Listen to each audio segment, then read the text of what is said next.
اعوذ باللہ من الشیطان الرجیم بسم اللہ الرحمن الرحیم. عزیزان من، آج فروری 1980 کی 22 تاریخ ہے اور درس قرآن کریم کا آغاز سورہ السبا سے ہوگا. 34ویں سورت 3-4/1. سورہ احزاب کی آخری آیت میں آپ کو یاد ہوگا، اس کے لیے تو ہم نے پچھلا پورا درس وقف کیا تھا، اور جس میں کہا گیا تھا کہ اللہ تعالیٰ نے فرمایا کہ ہم نے اپنی امانت کو زمین اور آسمان اور پہاڑوں کے سامنے پیش کیا، اور مروجہ ترجمہ تفاسیر کی روح سے انہوں نے اس کے اٹھانے سے انکار کر دیا، انسان نے اٹھا لیا. تو یہ بات تو واضح ہو گئی تھی کہ یہ ترجمہ اور تفسیر خود عربی لغت کی روح سے بھی اور قرآن کے مفہوم کی روح سے بھی غلط ہے. غلط ہی نہیں ہے، بلکہ اتنا خدا کے متعلق، کائنات کے متعلق، انسان کے متعلق اتنا خلاف قرآن تصور پیدا کرتا ہے کہ اس کی وجہ سے بہت سی غلط فہمیاں اور پیچیدگیاں پیدا ہو جاتی ہیں. تو میں نے اس کا صحیح مفہوم بیان کیا تھا کہ کائنات کی کوئی شے بھی قانون خداوندی سے سرتابی کرنے کی مجال نہیں رکھتی، اور اس کے لیے میں نے متعدد مقامات پیش کیے تھے. وہ یوں ہی مثال کے طور پر 2-4 مقامات تھے، ورنہ سارا قرآن اس سے بھرا پڑا ہے. اور اس کے بعد اگلی ہی سورت کی پہلی ہی آیت جو ہے وہ خود اس کی تفسیر کرتی ہے کہ اشیاء کائنات میں سے یہ بات ہی نہیں ہے کہ وہ انکار کر دیں خدا کی امانت اٹھانے سے، اپنے فرائض کی سر انجام دہی سے. جو ذمہ داریاں انہیں سونپی گئی ہیں وہ ان کی ادائیگی میں کسی قسم کی کوتاہی کریں، تساہل برتیں. ابا اور انکار اور سرکشی کا تو سوال ہی پیدا نہیں ہوتا.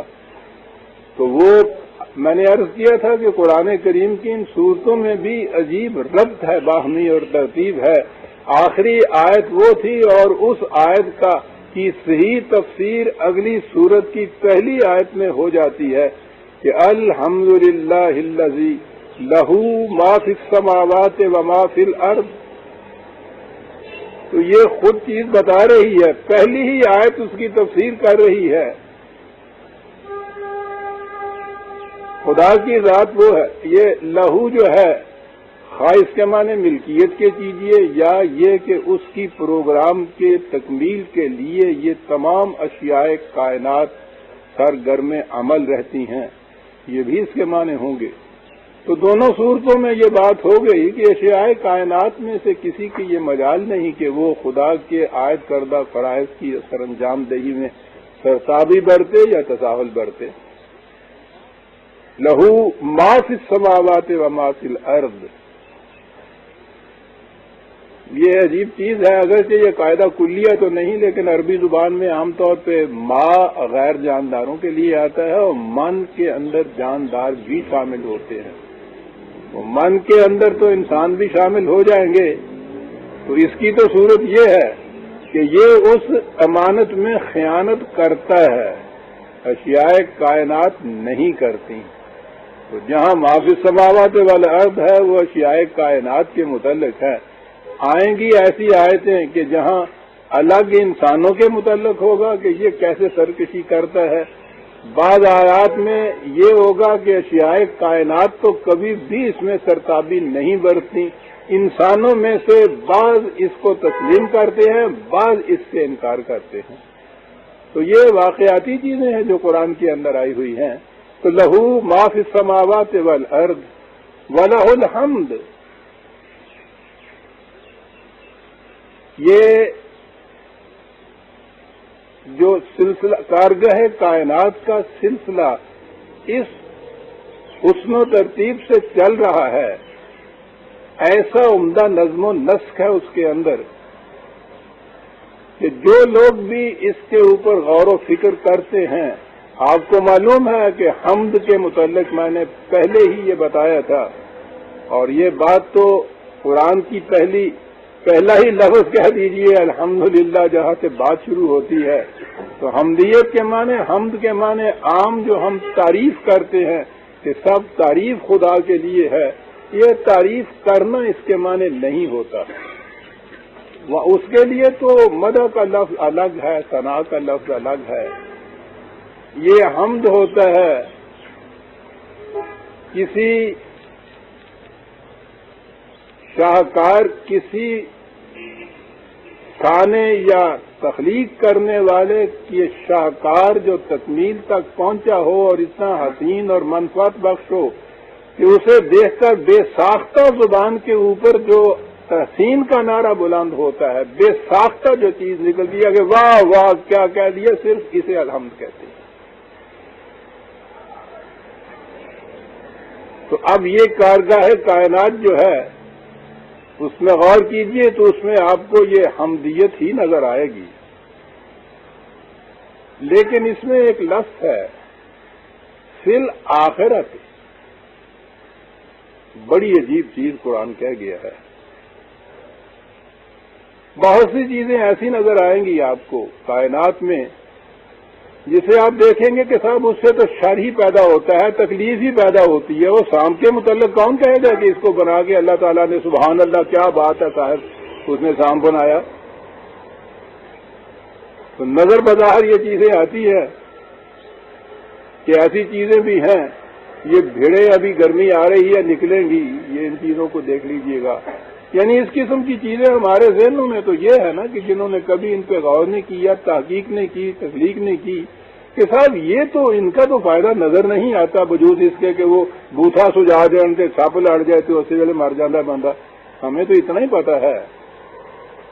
لیکن جنہوں نے اس پہ تحقیق کی ہے وہ یہ بتاتے ہیں۔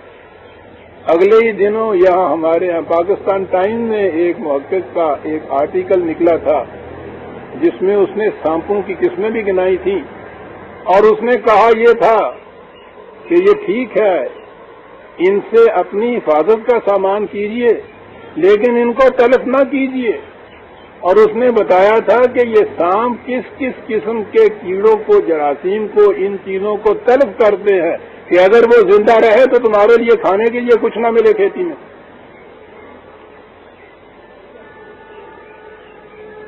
اور یہ تو شاید آپ کو یاد ہوگا ایک ذاتی واقعہ جو میرا تھا، جب میرا آپریشن ہوا ہے تو اس کے بعد ایک ایسی صورت پیدا ہو گئی تھی کہ اس میں بالکل جان کے لالے پڑ گئے۔ عزیز محترم بزرگ ہمارے ڈاکٹر سید ودود صاحب، انہوں نے یہ کیا تھا، یعنی وہ وقت آ گیا تھا کہ ان کے گھر کی بچیوں نے بھی جان نماز بچھا لیے تھے، آخری صورت پیدا ہو گئی تھی، کچھ معلوم نہیں ہوتا تھا کہ کوئی صورت ہو سکے گی اس سے بچنے کی۔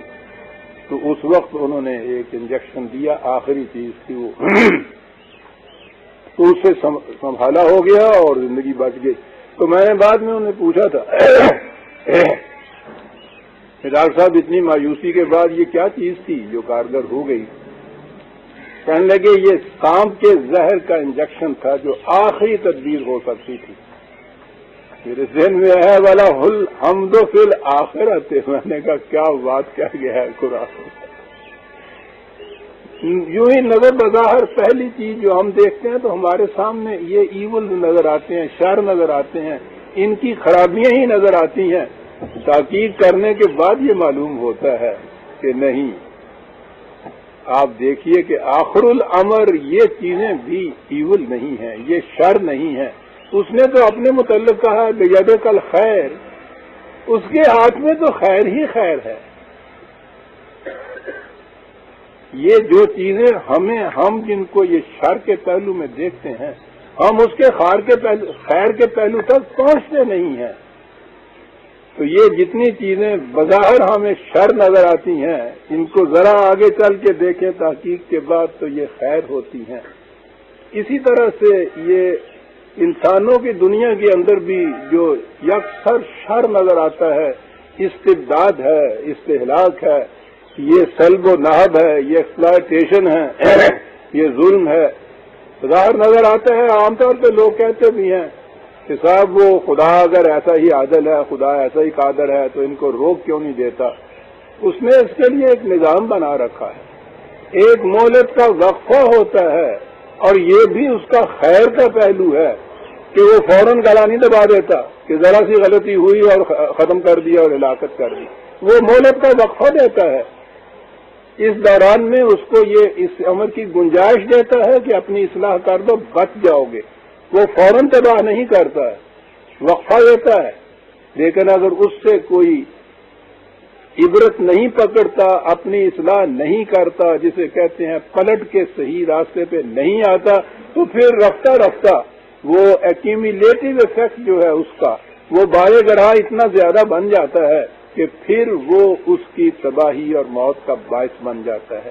اور جب وہ تباہی اس وقت اس کی آتی ہے تو سوال یہ ہے کہ یہ حمدیت کیا ہے؟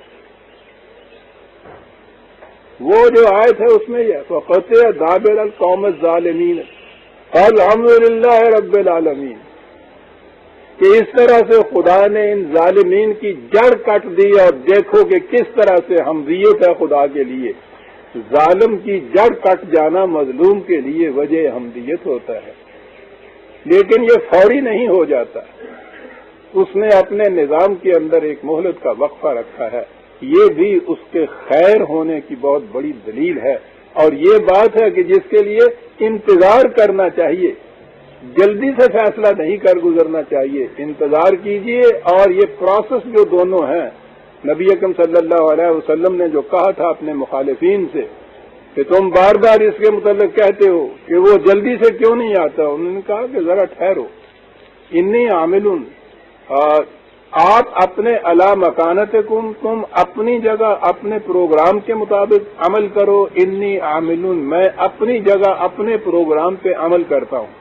میں نہ تمہارے پروگرام میں دخل دوں گا نہ تم میرے پروگرام میں دخل دو. فَيَعْلَمُونَ، ان قریب بات سامنے آ جائے گی کہ کس کا پروگرام خیر کا پہلو لیے ہوئے ہے، خوشگواریاں نتائج اس کی ہوئی ہیں، کس کا پروگرام تباہی کی طرف لے جاتا ہے. یہ بات نظر آ جائے گی، لیکن پروگرام پر عمل تو کرنے دو.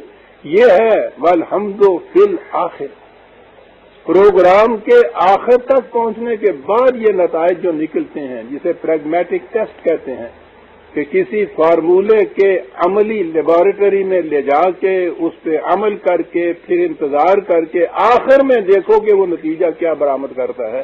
تو اس نے کہا یہ ہے کہ ہم جو پروگرام تمہیں دے رہے ہیں، ابتداءً اس کے اندر مشکلات ہوں گی، لیکن ان مشکلات میں انا مال عسر یسر، اور پھر ریپیٹ کیا کہ یاد رکھو انا مال عسر یسر. ابتدا میں مشکلات ہوں گی، صعوبات ہوں گی، مخالفتوں کا ہجوم ہوگا، بڑی تکالیف ہوں گی، یہ سب کچھ ہوگا. ان کا اگر استقامت سے مقابلہ کرتے چلے جاؤ گے تو اس کے بعد تم دیکھو کہ آخر الامر کامیابی تمہاری ہوگی، حق کی کامیابی ہوگی. یہ ہم جو درمیان میں چھوڑ دیتے ہیں وہ استقامت نہیں ہماری ہوتی. ہم تھک جاتے ہیں یا تنگ آ جاتے ہیں یا مایوس ہو جاتے ہیں. اس کے معنی یہ ہے کہ ہمارا ایمان اس پہ نہیں ہوتا کہ آخر الامر اس میں کامیاب ہونا ہے. 4 قدم چلنے کے بعد ہم یہ کہتے ہیں کہ نہیں صاحب اس میں تو مصیبتیں ہی مصیبتیں ہیں، مشکلات ہی مشکلات ہیں. اگر یہ صورت ہے تو پھر تو ٹھیک ہے، شرط قوتیں آپ کے اوپر غالب آتی جائیں گی. اور اگر آپ استقامت کے ساتھ ان کا مقابلہ کرتے چلے جائیں گے اور استقامت نصیب ہوگی اس یقین کے ساتھ کہ یہ جو پروگرام دیا گیا ہے خدا نے، اس کے ابتدا میں تو مشکلات ضرور ہے، لیکن بالآخر اس خارا شگافی کے بعد یہ وہ جو شیریں کی دودھ کی نہر ضرور نکلے گی. یہ اگر یقین ہو انسان کا تو پھر استقامت ہوتی ہے. اور استقامت شرط اس نے قرار دی ہے. الذین قالوا ربنا اللہ ثم استقاموا تتنزل علیہم الملائکہ، جو یہ اقرار کرتے ہیں کہ ہمارا رب اللہ ہے اور پھر اپنے اس ایمان پر جم کے کھڑے ہو جاتے ہیں، استقامت ہوتی ہے، مسلسل اس کے اوپر قائم رہتے ہیں، تو اس میں آخر الامر وہ دیکھیں گے کہ ملائکہ کا نزول ان کے اوپر ہونا شروع ہو جاتا ہے، فرشتے اترتے ہیں ان کے اوپر، بشرطے کہ استقامت ہو. تو یہ جو استقامت ہے یہ جو حق پر مبنی پروگرام ہے یا حق اور باطل کے اندر جو تخاصم اور تزاحم ہوتا ہے اس میں یہ انتظار کرنا ضروری ہوتا ہے کہ تکمیل تک پہنچ جائے پروگرام، تو پھر اپنے جو نتائج پیدا کرے گا وہ حق پر مبنی پروگرام کے سارے دعوی کو سچا کر دکھائے گا۔ وَلَهُ الْحَمْدُ فِي الْآخِرَةِ۔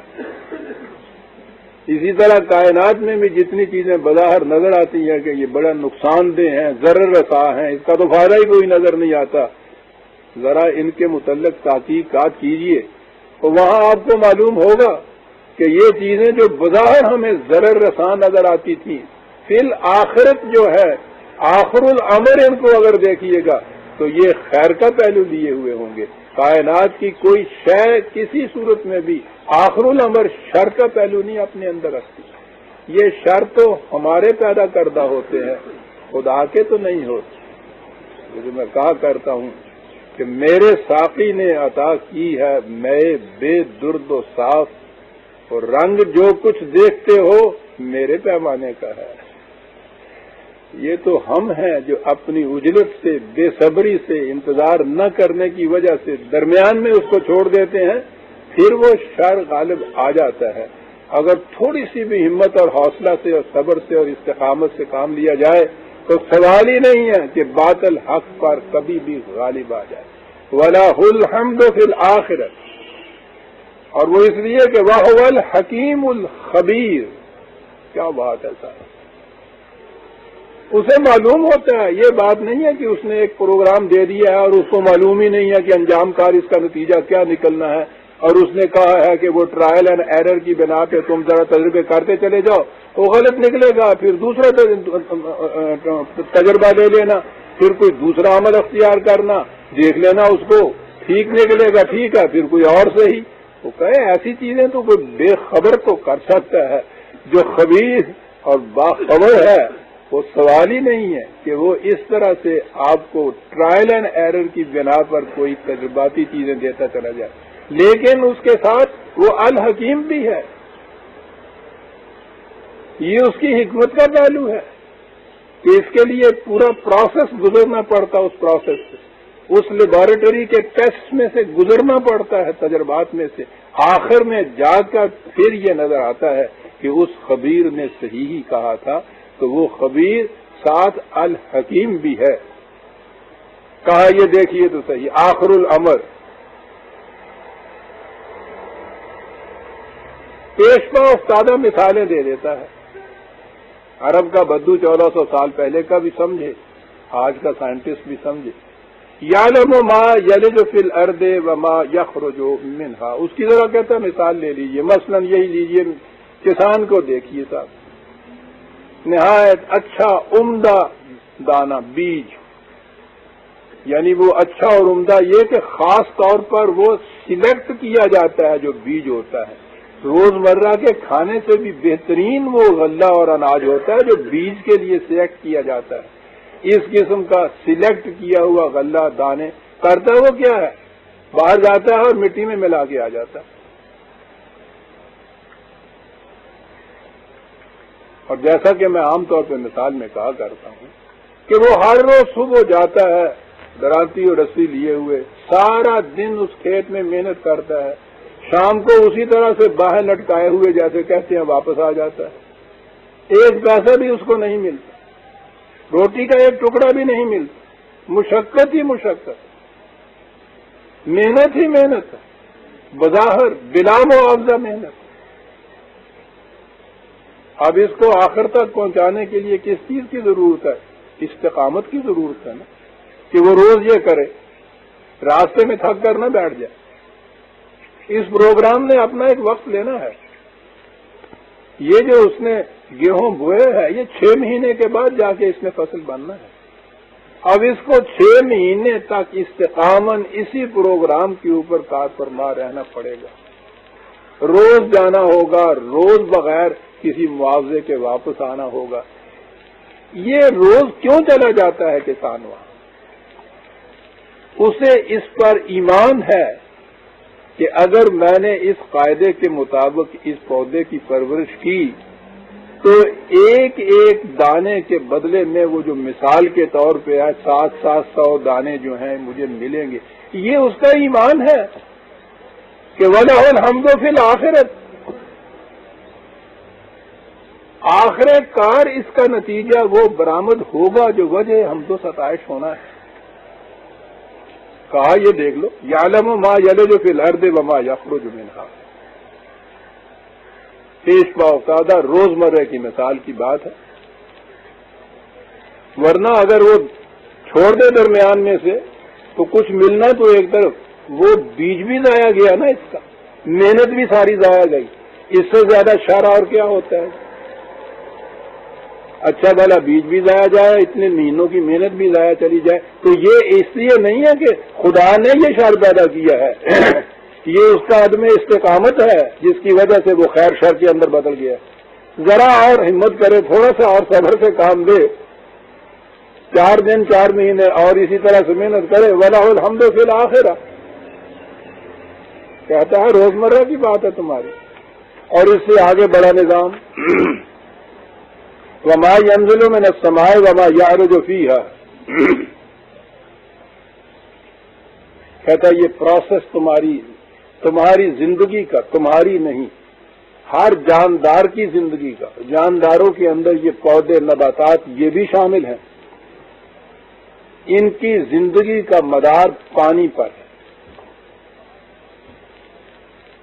کہا پانی تو تمہارے ہاں 3/4 حصہ جو ہے کرۂ ارض کا پانی ہے، خشکی تو ذرا 1/4 ہی حصہ ہے۔ کہا اتنی فراوانی سے پانی تمہارے پاس موجود ہے لیکن ذرا ایک گھونٹ پانی کا پیجیے اس سمندر میں سے، وہ وجہ حیات بننے کی بجائے وہ باعث موت بن جاتا ہے، جسے کہا ہے کہ وَجَعَلْنَا مِنَ الْمَاءِ كُلَّ شَيْءٍ حَيٍّ، ہر زندگی بخش، ہر زندہ شے جو ہے وہ تو پانی سے بنتی، پانی پہ مدار ہے زندگی کا۔ جہاں نشان پانی کا ہو وہاں یہ چیز ڈیڈیوس کی جاتی ہے کہ واقعی یہاں زندگی ہوگی، لیکن اس نے کہا کہ اتنا فراوانی سے پانی موجود ہے تمہارے ہاں، اور وہ سارا پانی جو ہے وہ تو باعث ہلاکت ہوتا ہے۔ تو یہ جو سامنے پڑا ہوا پانی ہے تمہارے ہاں، وہ وجہ حمدیت یوں نظر نہیں آتا، لیکن کہتا ہے ذرا اس پروسیس کے اوپر تو غور کیجئے، کتنا لمبا ہوتا ہے یہ پروسیس۔ اس کے لیے ایک سورج بنایا، سورج میں حرارت بھی دی اور روشنی بھی دی، اس کا نظام یہ بنایا کہ وہ اتنے حصے سمندر کے اوپر وہ سورج چمکتا ہے، کہا کہ اس میں سے وَمَا يَنزِلُ مِنَ السَّمَاءِ وَمَا يَعْرُجُ فِيهَا، تم ذرا غور تو کرو کہ تمہارے لیے زندگی بخش سامان پیدا کرنے کے لیے ہم نے یہ نظام کیا بنایا ہے۔ وہ سارے ہلاکت آمیز جتنے بھی عناصر پانی کے اندر ہوتے ہیں وہ نیچے رہ جاتے ہیں، اور اس میں سے کشید کیا ہوا پانی جو ہے سورج کی کرنوں کے ڈول اس کو اٹھا کے اوپر لے جاتے ہیں۔ آپ غور کیجیے عزیزان من، دونوں پہلوؤں میں کس قدر یعنی شر اور خیر کا نقشہ سامنے آ جاتا ہے۔ وہ خیر مجسم پھیلا ہوا ہے 3/4 حصہ کرۂ ارض کے اوپر، شر مجسم، اس شر میں سے خیر نکل رہا ہے، اور کتنا نظم و نسق ہے اس کے لیے، کتنا اہتمام ہے اس کے لیے کہ ایک اتنا بڑا آتشی گولا اپنے وقت کے اوپر طلوع ہوتا ہے، خاص راستے سے جاتا ہے۔ ہم کہتے ہیں طلوع ہوتا ہے غروب ہوتا ہے، وہ تو نہ طلوع ہوتا ہے نہ غروب ہوتا ہے، وہ تو ہر صبح سفر ہر شام سفر، وہ تو ہم اسی سفر کے اندر رہتا ہے، وہ تو ہماری نگاہوں سے اوجل ہوتا ہے، تو ہم کہتے ہیں وہ غروب ہو گیا، وہ تو غروب نہیں ہوتا، ہماری نگاہوں سے اوجل ہوتا ہے۔ بیچارہ اس نے کیا غروب اور طلوع ہونا ہے جی، اس کے ذمہ تو یہ کام لگا ہوا ہے، اس نے تو یہ امانت سر پہ اٹھائی ہوئی ہے۔ وہ کرتا کیا ہے؟ اس سارے اس پانی سے جس میں زندگی اور موت اس طرح سے گھلی ہوئی ہے کہ وہاں سمندر کے کنارے یہ پانی کو کشید کرنے کے لیے وہ اتنی محنت ہو رہی ہے آج دنیا کے اندر جہاں پانی نہیں ملتا صاف لوگوں کو، کہ اس پہ وہ کہتے ہیں خرچ اتنا آگے پڑتا ہے کہ افورڈ نہیں کر سکتا کوئی کہ سمندر کے پانی کو پینے کے لیے بھی وہ کوئی کشید کرے۔ یہ آپ کے ہاں بھی کشید کردہ پانی دوائیوں میں جو استعمال ہوتا ہے، اتنی سی وہ ٹیوب ہوتی ہے، اس کے لیے وہ 5 روپے لے لیتے۔ وہ کہتا ہے سو دیکھو تو صحیح، ہم نے یہ کشید کے لیے جو کارخانہ بنایا ہے اس میں تمہیں نہ آگ جلانی پڑتی ہے، نہ بھٹی لگانی پڑتی ہے، نہ تم اس کو خود کشید کرتے ہو، چلا ہوا ہے ہمارا وہ سورج، اور وہ اوپر سے دھوپ ایسی دیتا ہے کہ نیچے سے سارے مادے جتنے بھی ہلاکت آفری ہیں وہ وہیں کے وہیں رہ جاتے ہیں، اور اس کے بعد اس میں سے کشید کیا ہوا پانی جو ہے یہ اوپر چلا جاتا ہے۔ پھر ہوائیں ان مشکیزوں کو، پانی کے مشکیزوں کو جن کے منہ بند ہوتے ہیں، اوپر سے یوں ہی نہیں اڑالا جاتا، وہ ہوائیں لیے پھرتی ہیں اس کو۔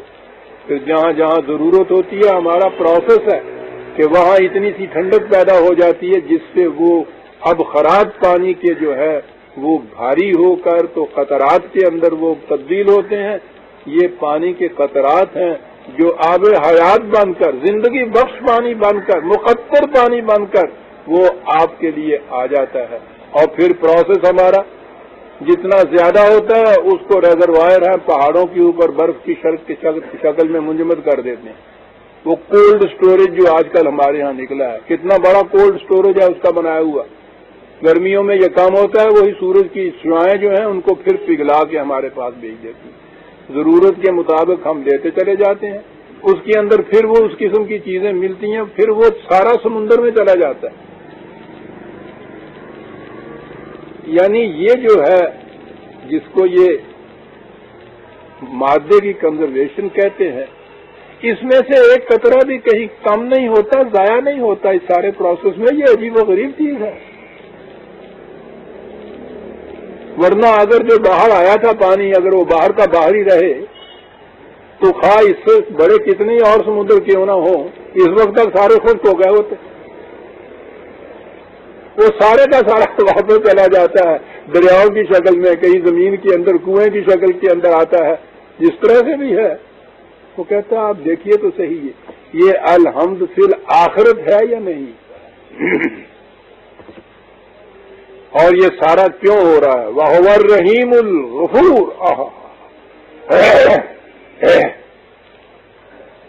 وہ سامان نشو و نما تمہارے لیے پیدا کرنا چاہتا ہے، اور اس طرح سے کہ وہ جو ہلاکت آفری مادے ہیں ان سے تمہاری حفاظت بھی کر رہا ہے،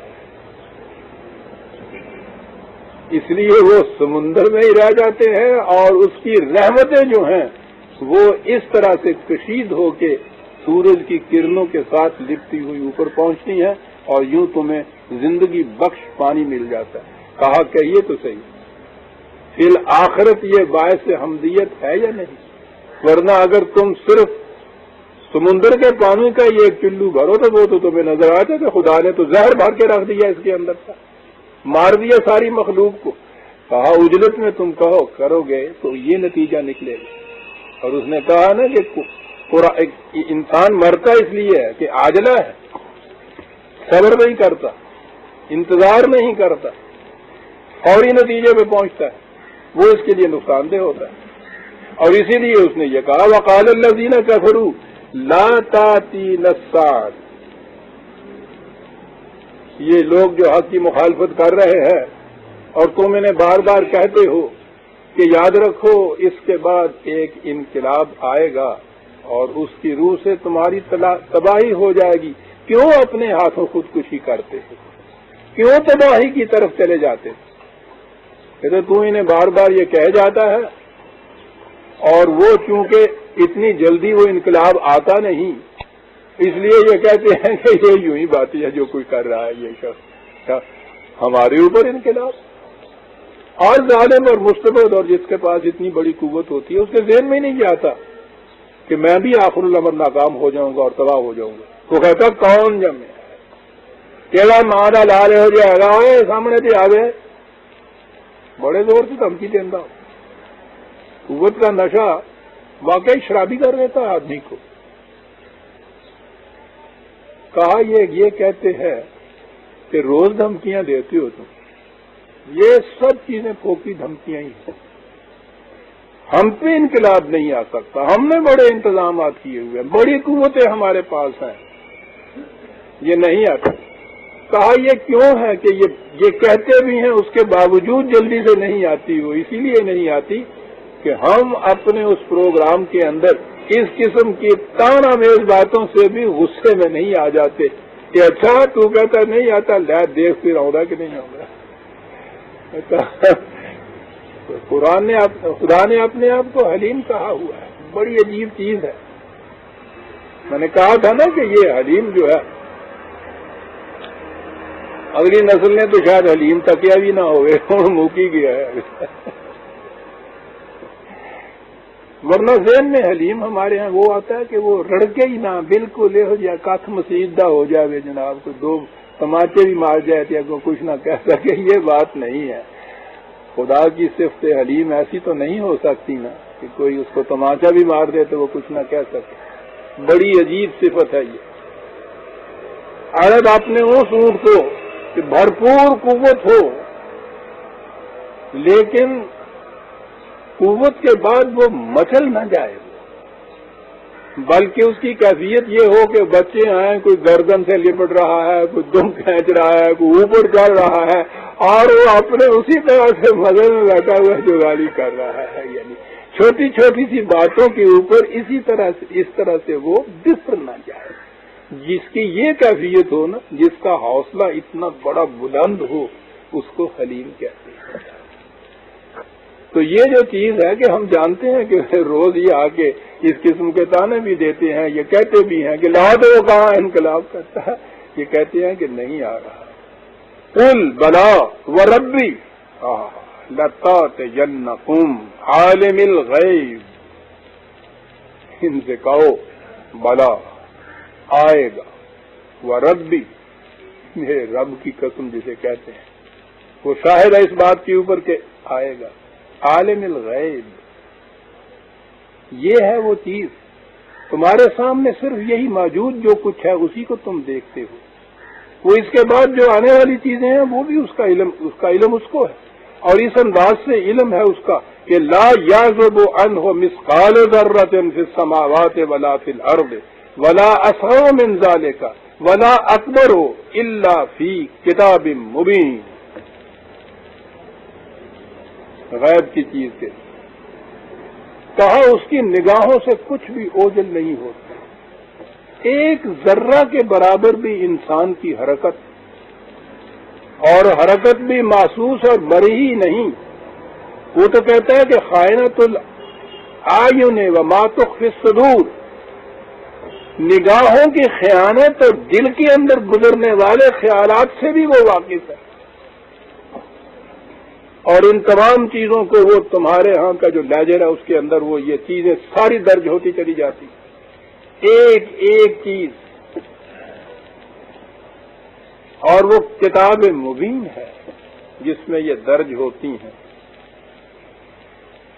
اتنی جلدی پھر تم جو مچاتے ہو, جلدی کیوں نہیں سامنے آتی؟ وہ کہا کہ وہ اسی لیے آتی کہ وہ غفور بھی تو ہے, وہ جلدی سے تمہاری ہلاکت نہیں چاہتا. اتنی بے پناہ قوتوں کا مالک بظاہر تو یہی ہونا چاہیے نا کہ پکڑے اور گلا دبا دے.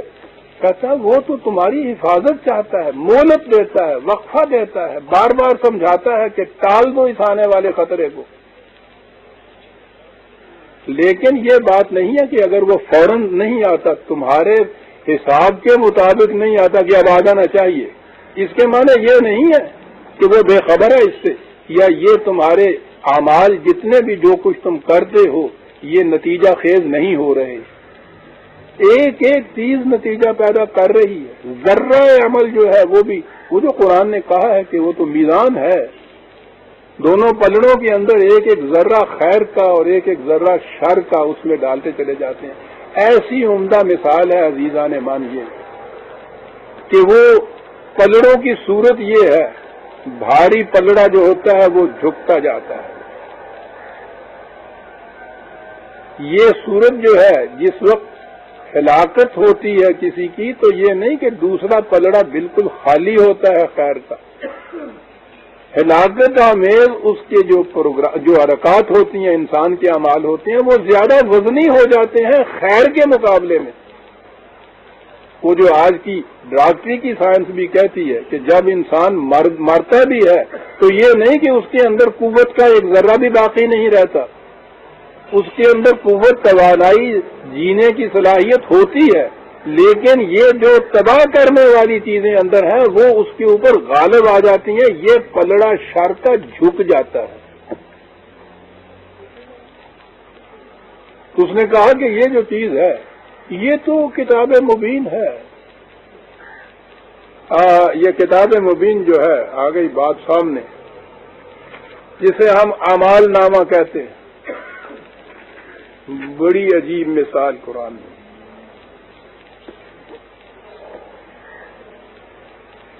اسی کو کتاب مبین کہا. واضح کتاب 17/13 وَكُلَّ إِنسَانٍ أَلْزَمْنَاهُ طَائِرَهُ فِي عُنُقِهِ. یہ کوئی ایسی بات نہیں کہ ہمارے فرشتوں نے اپنے پاس تمہارا اعمال نامہ رکھا ہے وہ لکھ کے وہاں بند کر دیتے ہیں اپنے بستے میں باندھ دیتے ہیں تمہیں پتہ ہی نہیں چلتا اس کا. یہ بات نہیں ہے. ہر شخص کا اعمال نامہ تو اس کی گردن میں لٹکا ہوا ہوتا ہے. کیا بات ہے.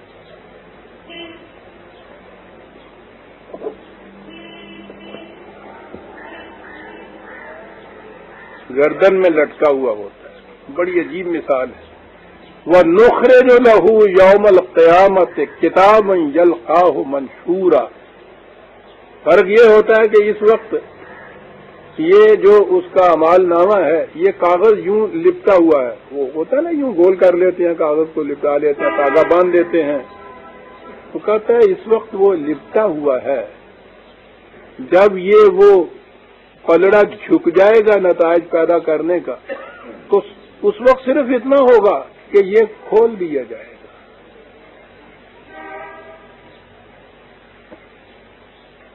مثال تو بہت پرانی ہے. ہمارا آج کا زمانہ آہستہ آہستہ پہنچ رہا ہے. یہ سائیکالوجی جو ہے یہ بڑی پیش رفت ہے انسانی علم کے اندر. انہوں نے جو یہ تحقیق کی ہے کہ انسان کے اندر ایک کانشیس مائنڈ ہے اور ایک ان کانشیس مائنڈ ہے. نفس شعوری اور نفس غیر شعوری. اور وہ بتا رہے ہیں کہ انسان کا ہر عمل اس کی حرکت اس کے خیالات اس کی خواہشات اس کے آرزویں اس کے ارادے خواہ وہ عمل میں نہ بھی آئیں ان کی تحقیق ہے کہ ان میں سے ہر چیز اس کے نفس غیر شعوریہ کے سٹور کے اندر جمع ہوتی رہتی ہے. لپٹا ہوا اعمال نامہ. شعوریہ کے حصے میں تو وہ کہتے ہیں 9/10 انکانشیس مائنڈ کے اندر ہوتا ہے.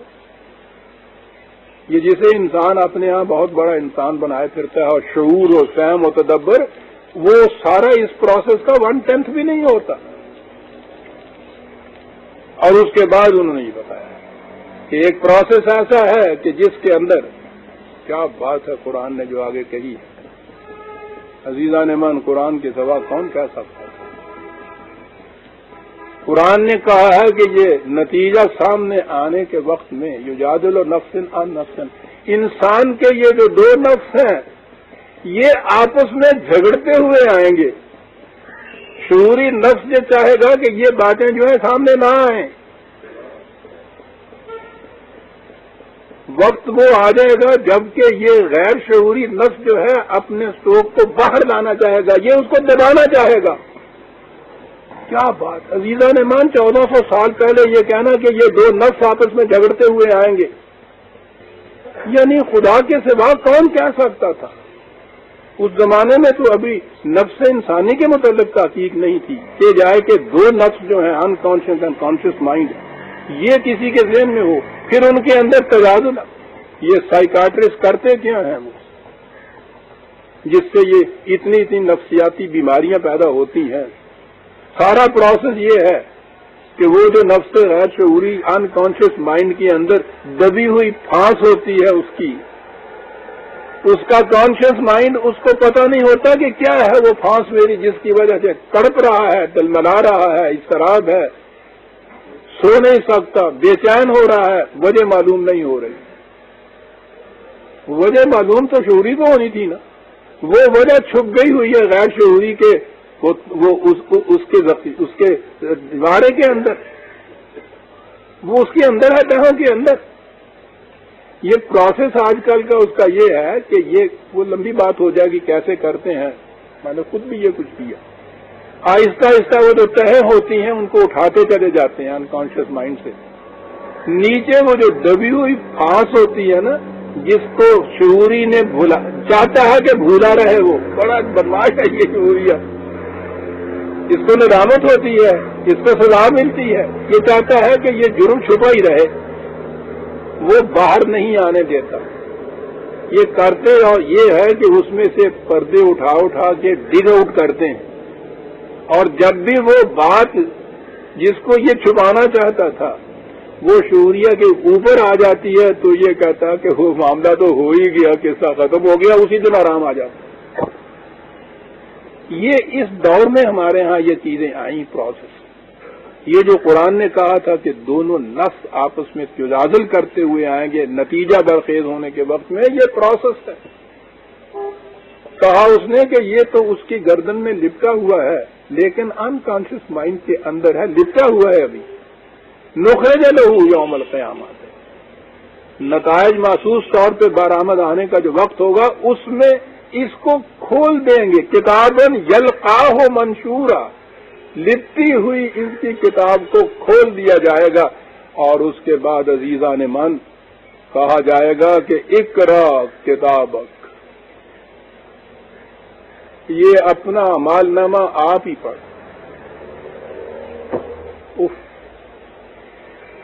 وہ جو آ گئی نا غیر شعوری سے شعوری کے اندر وہ بات، تو اب آ گیا نا آپ پڑھ۔ چھپا رہا تھا اتنا عرصہ تو کوشش کر کے کہ اوپر نہ آنے پائے، اور اوپر آ گئی بات، کیا بات ہے آپ پڑھ۔ یہ بھی نہیں ہے کہ کوئی فرد جرم جو ہے وہاں کا ریڈر پڑھ کے سنائے، کہا ضرورت نہیں، کہہ دو گے کہ اس نے صحیح نہیں پڑھا، آپ پڑھ ذرا، بآواز بلند پڑھ ذرا۔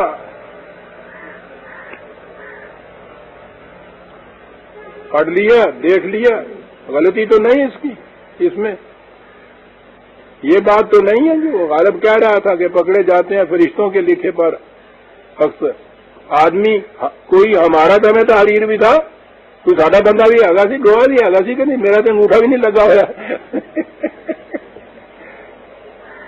کہا یہ بات جو ہے ہم اس جھگڑے سے بھی الگ رہنا چاہتے ہیں، کہیں گے کہ پہلے پڑھ آپ، پھر کہو کہ کوئی غلطی تو نہیں ہے کہ جی صحیح ہے۔ اب اس کے بعد اگلی بات کہ پھر یہ جو تمہارے جرائم ہیں بتاؤ کیا سزا ملے۔ کہا کہ یہ بات بھی ہم نہیں کہیں گے، کفا بنفسک الیوم علیک حسیبا، خود فیصلہ کر لے کہ اس کا نتیجہ تمہارے لیے کیا ہونا چاہیے۔ گواہ بھی تو، کاتب بھی تو، عدالت بھی تو، مجسٹریٹ بھی تو، اپنے متعلق آپ فیصلہ کرتے۔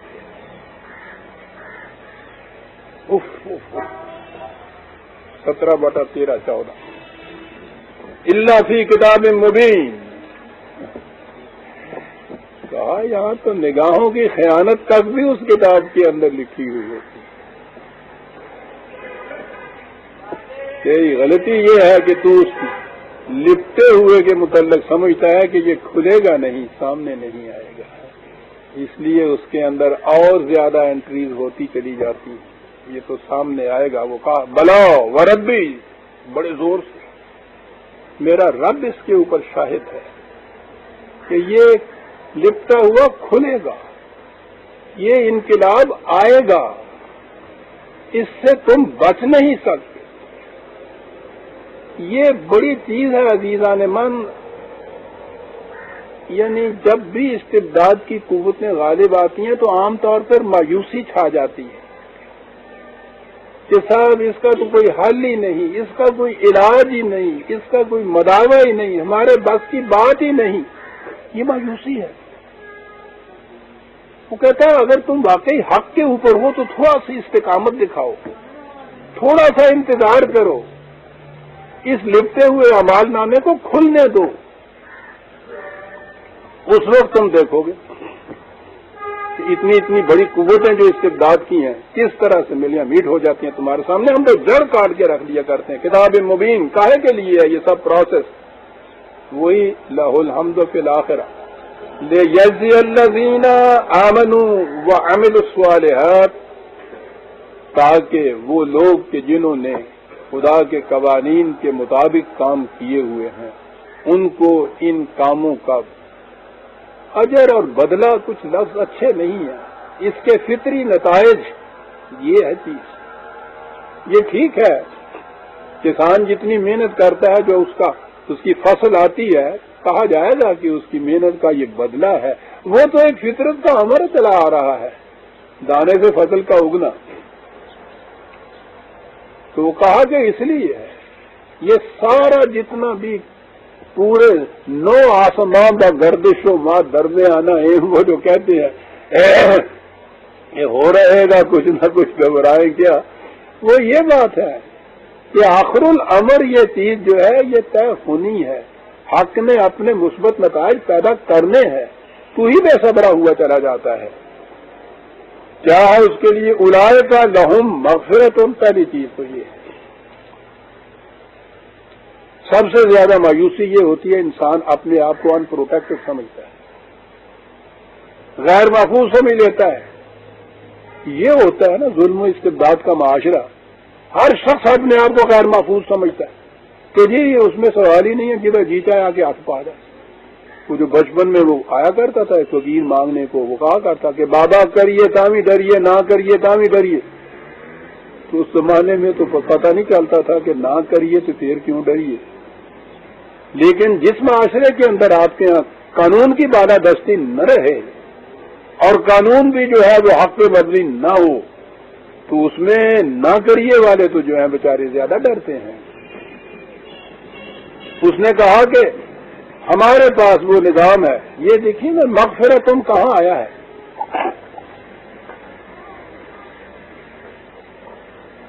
سامان حفاظت ہے ہمارے پاس، ڈرنے کی بات نہیں۔ تو یہ تو ہو گیا نیگیٹو پہلو۔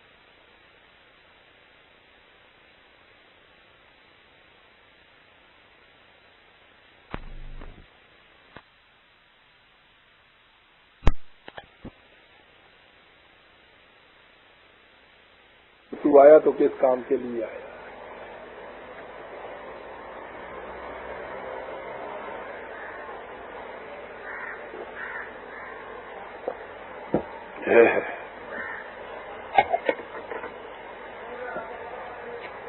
بر وقت ملے رزق، ٹھیک ہے جی، خالی رزق کی بات ہی نہیں، جہاں بھی قرآن نے کہا ہے ایمان و اعمال صالحہ کے بدلے یا فطری نتیجے میں رزق کریم کہا ہے صاحب، یہ عربوں کے ہاں اس لفظ سے زیادہ جامع لفظ انسانی شرف اور نجابت کے لیے دوسرا لفظ نہیں کرتا، جس کے متعلق یہ ایک لفظ وہ کہہ دیتے تھے، اب معاشرے میں اس کے متعلق کچھ اور پوچھنے کی ضرورت نہیں رہتی۔ یہ وہ لفظ ہے، رزق کے معاملے میں جہاں آتا ہے وہاں وہ یہ استعمال کرتے تھے کہ اس طرح سے دینے والا کہ جس میں لینے والے کی کسی قسم کی سبکی نہ ہو۔ عزیزان مان، اس سے بہتر اور رزق کریم کی بات کیا ہو سکتی ہے؟ کتنی جامع بات وہ لوگ کرتے تھے، لینے والا اس میں اہانت محسوس نہ کرے، سبکی اس کے اندر نہ ہو، اور وہ یہ کہتے تھے کہ وہ دینے والا جس کے دینے میں لینے والا سبکی یا اہانت محسوس کرے یہ شخص خود کمینہ ہے، وہ اسے کریم نہیں کہتے تھے۔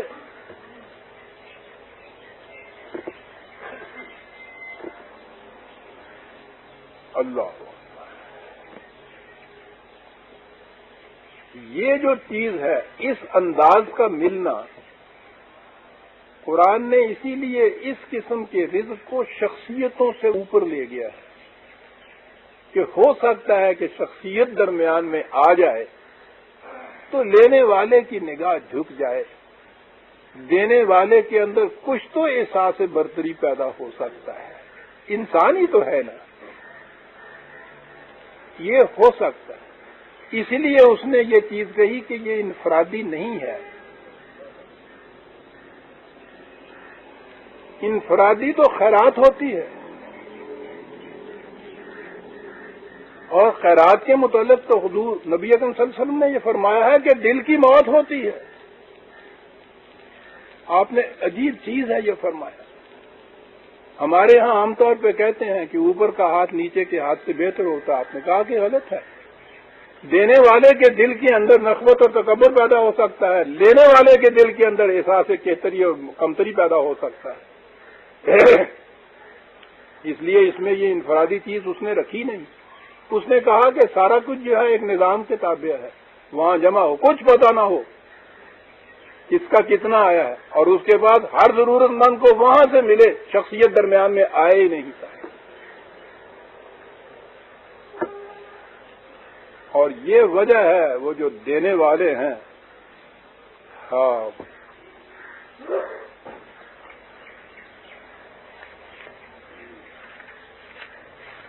ان کی کیفیت یہ ہوتی،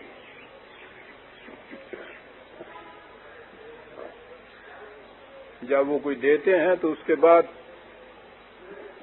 کہتے ہیں، یوں بات تو کہی ہے، کہتے ہیں، اصل میں ان کو تو یہ زبان سے کہنے کی بھی ضرورت نہیں پڑتی، یعنی انداز یہ ہوتا ہے اس کے اندر کہ انما نطعمکم لوجہ اللہ، یہ جو کوئی دیا جا رہا ہے یہ نہ سمجھنے کہ ہم دے رہے ہیں، تمہیں کچھ دے رہے ہیں اور اس کے لیے کوئی کسی قسم کا کوئی بدلہ، کوئی لا نرید منکم جزاء ولا شکورا، اس کے بدلے میں تم سے کچھ لینا تو ایک طرف، ہم تو شکریہ کے بھی متمنی نہیں ہیں، دینے والا شکریہ کا بھی متمنی نہیں، اور وہ اس کے لیے وہ نظام جو خدا نے بنایا ہے نا، یہ ہے اصل چیز کہ ہو سکتا ہے کبھی کسی کے دل میں یہ بات آ جائے۔ اس نے کہا اس میں شخصیتوں کا سوال ہی نہ ہو، افراد کا سوال ہی نہ ہو، سارے کا سارا اکٹھا کرو اور یہ لسٹ بھی مت کیا کرو کہ اس نے کتنا دیا، اس نے کتنا کی دیا، یہ بھی نہیں ہے، اور اس کے بعد ہر ایک کی ضرورت جو ہے اس کے مطابق وہ آ کے لیتا چلا جائے، اور اس ضرورت کے مطابق لینے میں خود امیر المومنین بھی موجود ہو۔ یہ نہ ہو کہ لینے والا آئے تو سب دیکھیں کہ صاحب یہ تو بڑا غریب آدمی مفلس ہے جو مانگنے کے لیے آیا ہے، سوال ہی نہیں، اس میں ہر شخص وہاں سے لے تو بات اٹھ گئی۔ یہ ہے رزق کریم۔ واہ واہ، صبح کی محسوس نہ کس دری جا سائلو حاکم نے، عبد و مولا حاکم و محکوم نے، کس دری جا سائلو محروم نے، عبد و مولا حاکم و محکوم نے۔ اور دوسری جگہ جو ہے یہ کس نہ گرد در جہاں محتاج کس، نقطۂ شرع مبین این اسکو، بس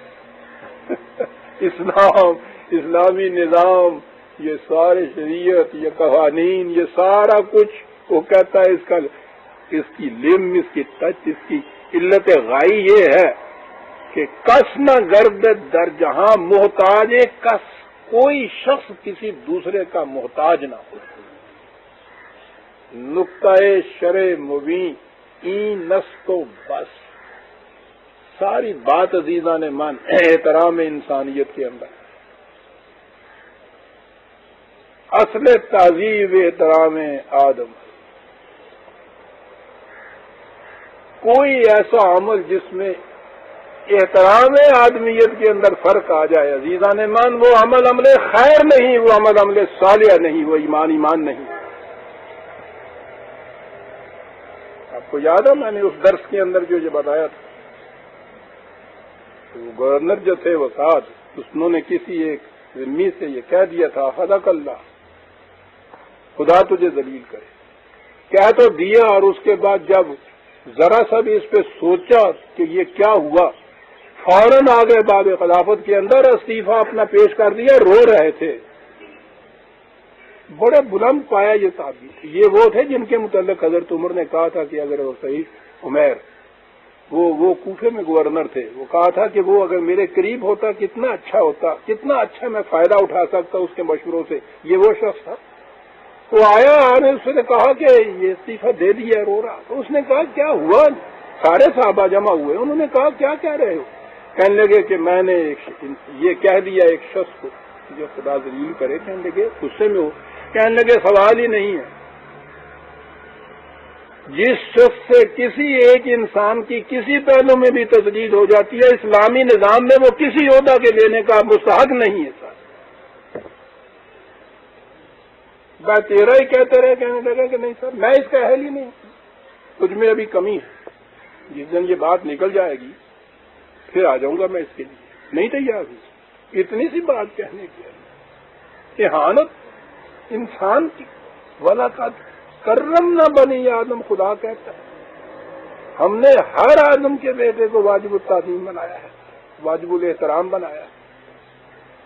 اس لیے کسی سے کچھ چھیننا یا سلب و نہب سے اس کی بےزتی کرنا تو ایک طرف، کسی کو دے کے بھی اگر اس کی احانت ہوتی ہے تو یہ بھی جرم عظیم ہے بارگاہ خداوندی میں کہ اس نے وہ تکریم آدمیت کے خلاف یہ کچھ کیا ہے۔ اسی لیے رزق کریم کہا جائے۔ کہا یہ بات جو کہہ رہے ہیں والذین سعوا فی آیاتنا معاجزین اولئک لہم عذاب من رجز علیم۔ کیا لفظ آیا رجز؟ کہا یہ جو مخالفت کرتے ہیں ہمارے نظام کی، کوشش کر رہے ہیں کہ ہمیں یہ اپنے اس ظلم اور استبداد کی قوتوں کے مقابلے میں بے بس کر دیں، ہمارا پروگرام برابر نہ ہو، ہم ناکام رہ جائیں، یہ کامیاب ہو جائیں، یہ کوشش کرتے ہیں یہ لوگ۔ ان کے لیے یہ عذاب کا لفظ تو وہی ہے، ان کے اس قسم کے جو جرائم ہیں ان کے جو نتائج پیدا ہوتے ہیں انہی کو ہم سزا بھی کہہ دیتے ہیں۔ ان کے لیے یہ چیز ہے رجز علیم۔ یہ لفظ رجز جو ہے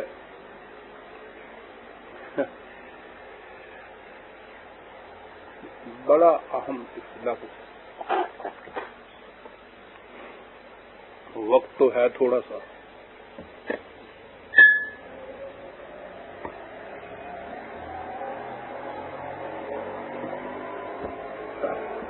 یہ دیکھیں کہاں آیا ہے یہ لفظ اور کتنی اس کے لیے تاکید کی گئی ہے کہ یہ بات پیدا نہ ہو کہیں۔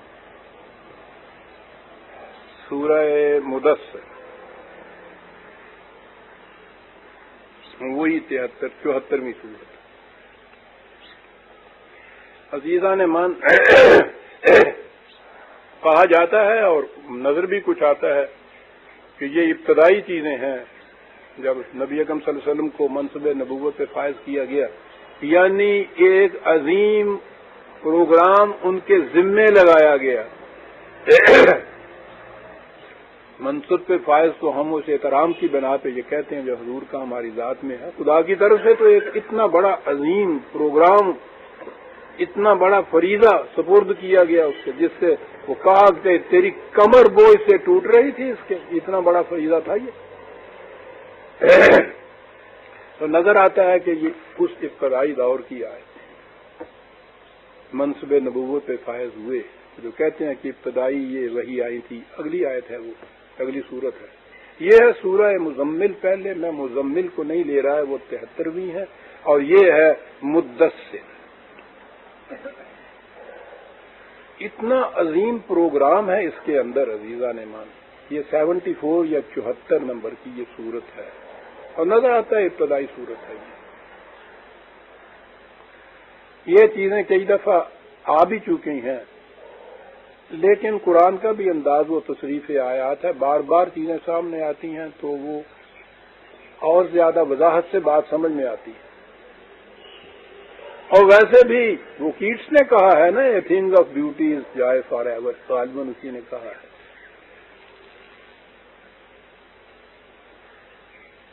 کہ یہ بات نہیں ہے کہ کسی حسین یا حسن کو بار بار دیکھیے تو جی بھر جاتا ہے، اس سے حسن سے تو جی نہیں بھرتا۔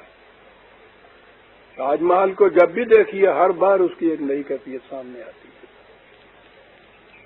قرآن کے یہ حقائق جو ہیں جتنی بار بھی سامنے ہیں اس میں ایک نئی چیز پیدا ہوتی ہے۔ یا ایھا المدثر، پہلے میں یہ آیتیں 3 پڑھ لوں۔ قم فانذر وربک فکبر وثیابک فطہر والرجز فاہجر ولا تمنن تستکثر۔ پروگرام یہ وہ لفظ رجز جو ہے نا، اس کے لیے میں نے ذہن میں آیا تھا کہ میں عرض کروں کہاں آیا ہے، بڑی اہم جگہ یہ ہے۔ ہمارے ہاں جو مروجہ ترجمے چلے آ رہے ہیں، پہلے انہیں دیکھیے کہ انہی کی روح سے کہتے ہیں کہ قرآن مجید کو سمجھنا چاہیے۔ نہایت قابل اعتماد ترجمہ ہے مولانا محمود الحسن شیخ الہند۔ ترجمہ اس میں یہ ہے، اے لحاف میں لپٹنے والے، کھڑا ہو اور ڈر سنا دے، اور اپنے رب کی بڑائی بول، اور اپنے کپڑے پاک رکھ، اور گندگی سے دور رہو۔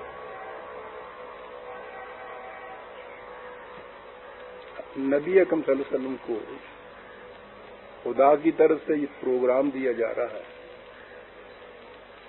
یہ چیزیں کہ اپنے رب کی بڑائی بول، کیا سمجھے آپ؟ اور اگلی چیز جو ہے عزیزان مان، اس کو آپ سوچئے تو صحیح کہ حضور سے 40 سال کی عمر میں تو حضور کو یہ نبوت ملی ہے۔ آپ سوچئے انہیں یہ کہا جا رہا ہے کہ اپنے کپڑے پاک رکھا کر اور گندگی اور غلاظت سے دور رہا کر۔ معاذ اللہ، معاذ اللہ۔ یعنی حضور کے متعلق یہ بات کہ وہ اپنے کپڑے بھی صاف نہیں رکھا کرتے تھے، اس کے لیے بھی وہ وحی دینی پڑی۔ کہاں اٹھتا ہے جی؟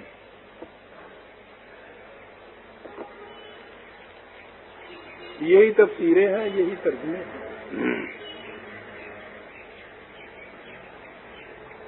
مدثر، اے لحاف میں اٹھنے والے، مزمل، اے کملی والے، یہ ترجمے ان کے کیے جاتے ہیں۔ اور پھر وہ کملی والا تو پوچھو ہی نہیں، پھر ایک دنیا میں کملا کیتا ہے۔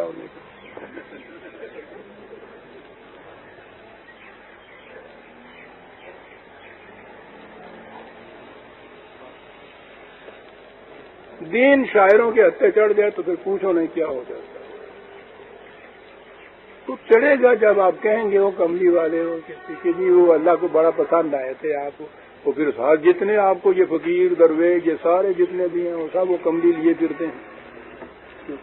یہاں آگے وہ بڑے ہیں، اس نے کہا کہ کملی سے کام نہیں چلتا، وہ اے لحاف میں لپٹنے والے کہہ دیا۔ مدثر، عزیزان من، عربی زبان کا کوئی لغت اٹھا کے دیکھ لیجیے۔ حیرت ہے یہ چیزیں کہ جو اس طرح سے آتی ہیں۔ میں نے پہلے بھی عرض کیا تھا، تدثیر کس کو کہتے ہیں؟ جب خزاں کے موسم میں کوئی ایک پتا بھی کہیں نظر نہ آئے، زندگی کی تر و تازگی تو ایک طرف رہا ہے، وہ زندگی کا نشان بھی وہاں نہیں نظر پہ آیا کرتا۔ جب یہ کیفیت ہو جائے گلشن عالم کی کہ اس میں کسی ایک درخت کے اوپر کوئی زندگی کا نشان تر و تازگی کی علامت بھی نہ رہے، اس کے بعد بہار کے موسم کے اندر جو نئے نئے شگوفے ان میں سے پھوٹتے ہیں، اس کو کہتے ہیں تدثیر۔ مدثر کے معنی اے جہان کے خزاں دیدہ گلشن کے اوپر بہار نو لانے والے، قم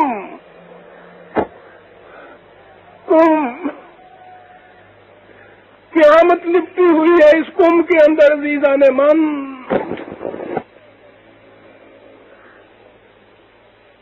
تاریخ سے پوچھو، ساری تاریخ بتا رہی ہے کہ اس زمانے میں انسانیت کے عالم میں کہیں زندگی کا نشان نظر نہیں آتا تھا جب حضور کا ظہور ہوا ہے. ہم نہیں کہہ رہے عزیزان من. Emotion is the basis of civilisation, اس کو دیکھو ڈینیسن کی کتاب کو، دیکھیے وہ کیا نقشہ کھینچتا ہے. بین ہی یہ لفظ ہیں اس کے کہ ذہن کائنات کے اندر کسی درخت کے اوپر زندگی کا نشان نظر نہیں آتا تھا. مدثر کے معنی وہ سمجھ گیا.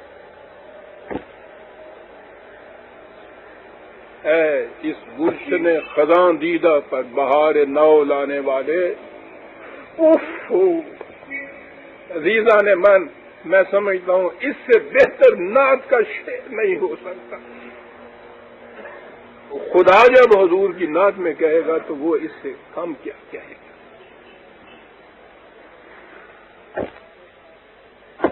اٹھ قوم. آئیے اسی پہ آئیں. پہلے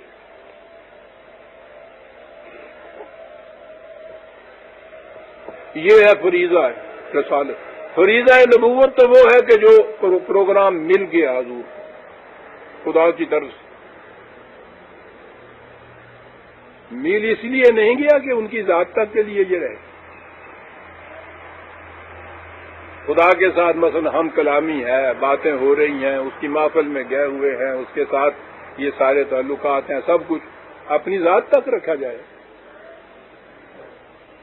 یہاں تک تو وہ نبوت ہے جو اس کی ذات تک آتی ہے. نبوت دی اس لیے جاتی ہے کہ فریضہ رسالت جو ہے اس کی ادائیگی ہو.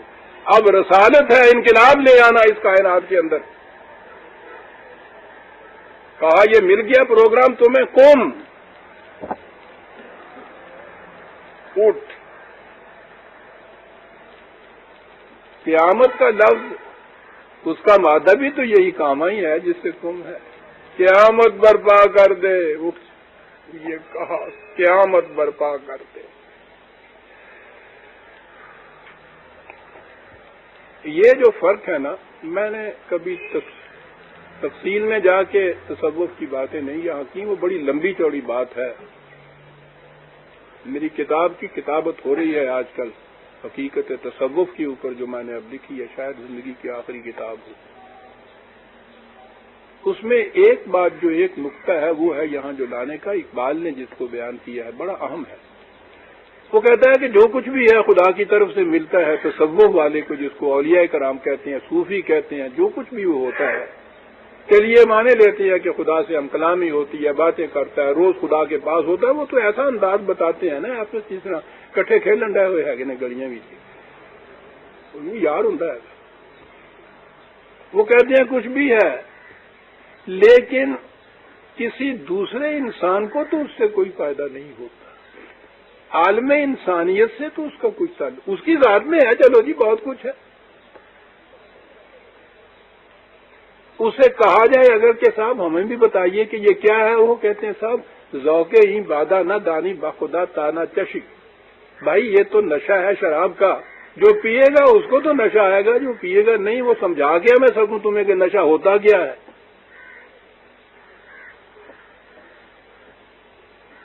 کہا کہ یہ چیز فی الواقع اگر ان کو یہ میسر بھی آ جاتی ہے تو ابن مریم ہوا کرے کوئی، میرے دکھ کی دوا کرے کوئی. ابن مریم کا وجود تو اس لیے باعث احترام ہمارے لیے ہے نا کہ وہ میرے دکھ کی دعا کرتا. نہیں کرتا تو ہر شخص ابن مریم ہوا کرے کوئی. بہت اچھی بات یہ کہہ گیا. ظاہر نہ خود پیو نہ کسی کو پلا سکو، کیا بات ہے تمہاری شراب طہور کی. لیکن چلیے خود پیو نہ سے یہ کہتے ہیں اسی تو پیتی ہوئی ہے. لیکن سوال تو یہ ہے کہ عالم انسانیت کو اس سے کیا ملا. یہاں سے اقبال کے الفاظ ہی سامنے آ جانے چاہیے. میرے ذہن میں آ جایا کہ یہ بات یوں آ جائے تو زیادہ اچھا ہے. بات سمجھ میں آپ کے آ جائے گی. میری کٹ گر گئی نیچے. شیخ صاحب میری کٹ نیچے گر گئی.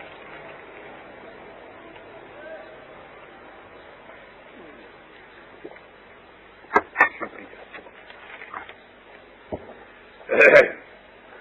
انہوں نے یہ جو 6 لیکچرز ہیں نا، اس میں یہ 6واں لیکچر ہے، عظیم چیز ہے یہ ان کے لیکچر جو کہا یہ وہ لکھتے ہیں اقبال، ایک کوٹیشن پہلے دی ہے انہوں نے، ایک بہت بڑے صوفی بزرگ گزرے ہیں عبد القدوس گنگوہی رحمۃ اللہ علیہ، یہ جو ہے نا مولانا اشرف علی تھانوی، کانا بھرو نالے، مولانا امداد اللہ مہاجر مکنی، مولانا عبد القدوس گنگوہی، یہ وہ سلسلہ ہے تصوف کا، اتنے بڑے بڑے اس میں یہ بزرگ گزرے ہیں۔ کہا کہ انہوں نے یہ کہا تھا، مولانا یہ حضرت عبد القدوس گنگوہی نے، کہ محمد عربی صلی اللہ علیہ وسلم فلک الافلاک کی بلندیوں پر پہنچ کر واپس تشریف لے آئے۔ خدا شاہد ہے کہ اگر میں اس مقام پر پہنچ جاتا تو کبھی واپس نہ آتا۔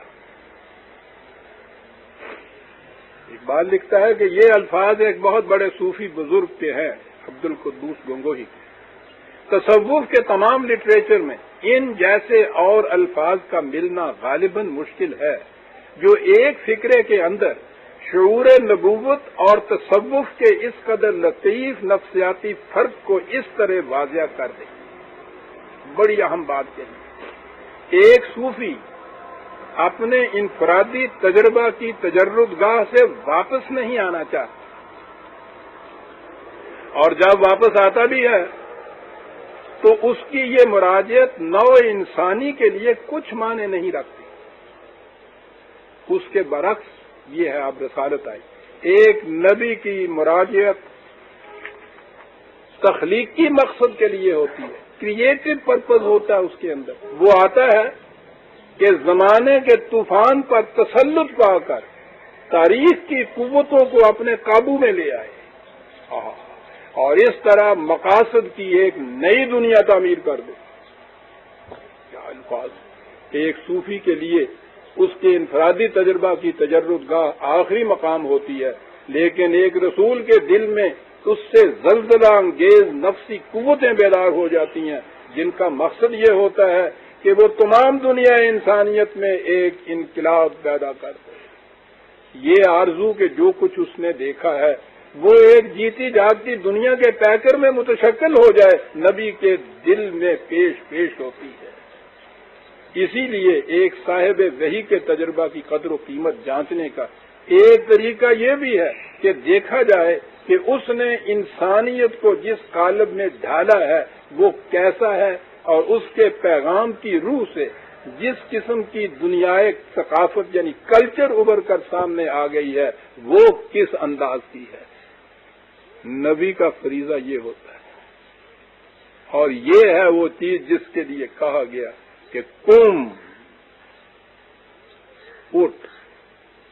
نبوت تک تو وہ جیسا اگر سمجھا جائے تو وہ صوفی کا رتبہ ہے، تجردگاہ ہے، اسی ذات تک ہے، وہ ملا اس کو وہی، ملی وہی اس کو، لیکن وہ اس لیے نہیں تھی کہ وہ خود اپنے طور پر اس سے لذت انگوز ہوتا رہے، اس نشے میں سرشار رہے، یہ نہیں ہے، دیا گیا اس لیے پروگرام کے قم، اب تو بیٹھ نہیں سکتا،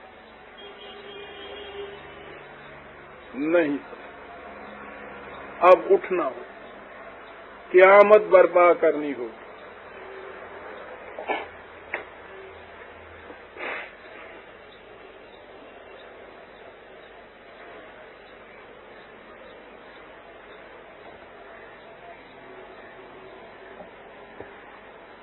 کاہے کے لیے کچھ پروگرام دیا جا رہا ہے، قم فانذر، پہلی چیز تو یہ انسانیت سے پروکلیم کر دے کہ جس روش کے اوپر تم چلے جا رہے ہو یہ تمہیں تباہیوں کے جہنم کی طرف لے جائے گی، وارننگ دے دے۔ پہلی چیز تو وارننگ ہوتی ہے، بڑی ضروری چیز ہے کہ جو راستہ تم نے اختیار کیا ہے وہ تمہیں تباہی اور بربادی تک لے جائے گا۔ فانذر، پہلی چیز تو یہ کر، پکارتا چلا جا، یہ بھی غلط ہے، یہ بھی غلط ہے، یہ بھی غلط ہے۔ اور اس کے بعد مثبت پروگرام کیا ہے؟ ربک فکبر، یہاں آ گیا یہ رب کا لفظ، نشو و نما دینے والا، ربوبیت عالمینی کا ذمہ دار. خدا کی ربوبیت عالمینی وہ تو ہے، وہ خدا ہے، وہ رب ہے، لیکن اس کو دنیا کے اندر بروئے کار لانا، ایک عملی نظام پیدا کرنا جس سے واقعی کو رات کو بھوکا نہ سائے.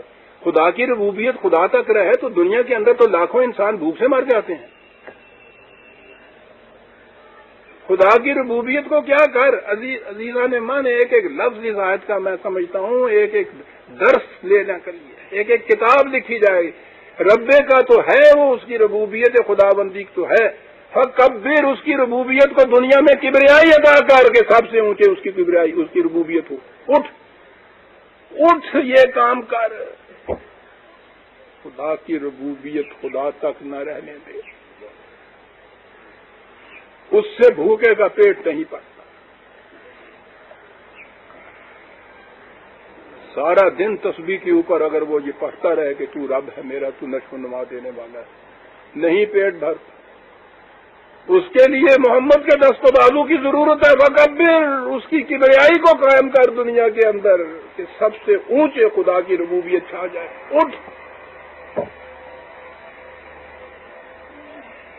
دیکھ رہے ہیں آپ، ترجمہ ہو رہا تھا اس کی بڑائی بول. کیا بات سمجھ میں آتی؟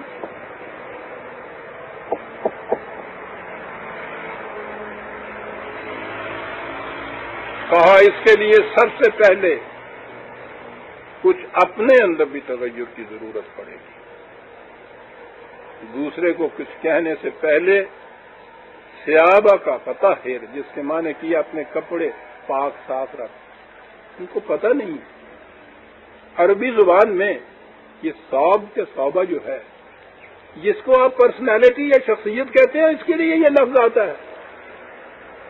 وہ کپڑے کے لیے تو اس لیے ہوتا ہے کہ وہ شخصیت نے اس کو پہنا ہوا ہوتا ہے، ورنہ یہ لفظ شخصیت کے لیے آتا ہے، پرسنالٹی کے لیے آتا ہے. اور یہ طاہر کے معنی یہ نہیں کہ پہلے کوئی غلاظت لگی ہوئی ہوتی ہے تو اس کو پاک کیا جاتا ہے. اس کے معنی دور رکھنا ہوتا ہے. ہر قسم کی ایسی چیز جو تمہاری تحریک کے لیے کسی قسم کی بھی خرابی کا موجب ہونے والی ہے، اس کو دور رکھ اس سے، اپنی شخصیت کو دور رکھ اس سے. دور رکھنے اس معنی ہوتے ہیں. پہلی شرط یہ ہے تمہارے. اور یہ وہ لفظ آیا ور رجزا فہجور. یہ جو میں نے کہا ہے کہ وہ ترجمے کی روح سے کہ وہ گندگی سے دور رہو، یہ ترجمہ کیا تھا نا انہوں نے. رجز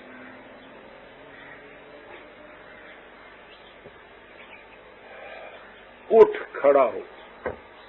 پہلی آیت پہلی سورت تھی مزمل، کہ تیرے تنہا کرنے کا یہ کام نہیں ہے، یہ ایک قافلہ ہوگا، رفقا کی جماعت ہوگی، والذین معہو ہوگا، ساتھیوں کو اپنے لینا ہوگا. عربی زبان میں مزمل کہتے ہیں اس کارواں سالار کو جو افراد کارواں کے انتخاب میں بڑی احتیاط برتے. اتنی احتیاط بھی برتے کہ ایک اونٹ کے اوپر اگر دو سواریاں بٹھاتے تھے، ایک اونٹ کے دائیں اور بائیں ہودج کے اندر، اتنی احتیاط بھی برتے کہ یہی نہیں کہ وہ دو سواریاں وزن کے اعتبار سے ایسی ہوں جن میں عدل کے معنی ہوتا ہے ایک جیسا وزن، کہ ایک طرف کہیں آپ کو 2-3 من کا بٹھا دیا جائے بھولو، دوسری طرف سے اتنا سا بٹھا دیا جائے تو وہ تو اونٹ کی بھی مشکل ہو جائے گی، سواریوں کی بھی مشکل ہو. دیکھیے عدل کہاں ہوتا ہے. لیکن وہ اتنا ہی نہیں جہاں کہتے تھے مزمل اسی کارواں سالار کو نہیں کہتے تھے کہ جو یہ بوجھ ہی دیکھے کہ دونوں سواریاں ایک جیسا متوازی بوجھ رکھے ہوئے ہیں، بلکہ دونوں ہم مزاج بھی ہوں کہ راستہ انہوں نے کاٹنا ہے ایک دوسرے کے ساتھ، ایسی صورت نہ ہو گلا بھی تو کرنی ہے نینا نڑا بھی. مزمل کیا ہے یہ جماعت اکٹھی کر. اور اگلی بات عزیزان مان، یہ رجز جو ہے اب کرنا کیا ہے، قم ہے، کھڑے ہونا ہے. یہاں ہمارے ہاں ہم تو گاؤں کے رہنے والے تھے، ہم نے تو دیکھا بیل جو ہے ان میں یہ بیماری ہو جاتی ہے اور اونٹوں میں بھی یہ ہوتی بیماری کہ اچھا بھلا، لیکن اٹھتے وقت طاقتور کی ان کی کیفیت یہ تھی کہ اٹھتا ہے تو ایک جھٹکے میں اٹھ کھڑا ہوتا ہے. ان کو ایک قسم کا اعصابی ضعف ہو جاتا تھا، بیماری ہوتی تھی کہ وہ ایک دفعہ نہیں اٹھ سکتے تھے، لڑکھڑاتی تھی ان کی ٹانگیں، کام کے کبھی بیٹھ جاتے تھے، پھر زور لگا کے اٹھتے تھے، 2-4 دفعہ ان کو اٹھانا پڑتا تھا. یہ جو کیفیت ہو جاتی ہے کہ اٹھنے کے لیے اتنی قوت نہ ہو کہ ایک جھٹکے سے اوپر اٹھ کھڑا ہو، اتنی توانائی نہ ہو، لڑکھڑا اٹھے ٹانگیں، لغزش آ جائے اس کے اندر، اسے وہ رجس کہتے تھے. کہا جماعت سے ساتھ تیار لے کے نکلی ہو، تم سے تو ہم نے کہا ہے کم. ہمیں میں نے کہا ہے کہ یہ عربی زبان عجیب زبان ہے جی. اسی قیام سے، یہ جو کم سے ہے، جب قیامت آتی ہے تے اس کے ساتھ لگتی ہے تو اس کے معنی ہوتا ہے وہ کام فوراً جھٹکے سے ہو جانا، ایک دفعہ ہی ہو جانا. اسے جو کہا ہے تم نے قیامت برپا کرنی ہے، تو کہا ساتھی جو تم چنو اس میں یہ بھی دیکھو کہ ایسے نہ ہو کہ اٹھتے وقت ان کی ٹانگیں لڑکھڑا جائیں اور وہ کھڑے نہ ہو جائیں، ایسا ہو کہ ایک جھٹکے میں تو آواز دے یوں کھڑے ہو جائے. وَالرُّجْزَ فَاهْجُرْ، یہ چیز نہیں پیدا ہونی چاہیے رفقا میں. اور اس کے لیے پہلی شرط یہ ہے، تم اٹھے ہو تو تم نے دنیا کے محتاجوں کی احتیاج کو پورا کرنا ہے. پروگرام کا پہلا ٹکڑا یہ ہے.